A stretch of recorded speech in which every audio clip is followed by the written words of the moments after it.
பருவமழையால் பாதிக்கப்பட்ட பூம்புகார் சட்டமன்ற தொகுதிக்குட்பட்ட பகுதிகளை மயிலாடுதுறை மாவட்ட திமுக செயலாளரும் பூம்புகார் சட்டமன்ற உறுப்பினருமான நிவேதா எம் முருகன் நேரில் சென்று ஆய்வு செய்து பாதிக்கப்பட்ட மக்களுக்கு நிவாரணம் மற்றும் நிதி உதவி வழங்கினர்.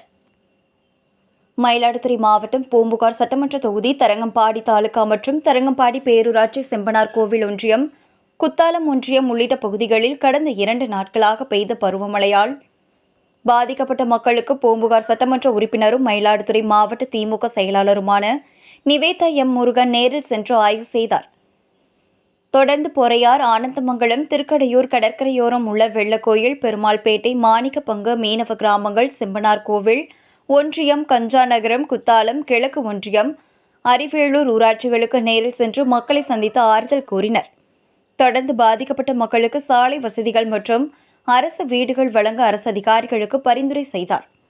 மேலும் குடியிருக்கும் வீடுகள் இடிந்து விழுந்து பாதிக்கப்பட்ட மக்களுக்கு நிவாரணம் மற்றும் தனது சொந்த நிதியிலிருந்து ரூபாய் 40,000 வழங்கினார். மிகவும் மழைநீரால் பாதிக்கப்பட்ட குத்தாலம் கிழக்கு ஒன்றியம் அரிவியலும் கிராமத்தில் சுமார் 50 வீடுகளுக்குள் மழைநீர் புகுந்து சேதமடைந்த நிலையில் அவர்கள் அருகே உள்ள தொடக்கப்பள்ளியில் முகாம் அமைத்து தங்க வைக்கப்பட்டனர்.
உட்காந்து ஒரு ஆளாக போகலாம்.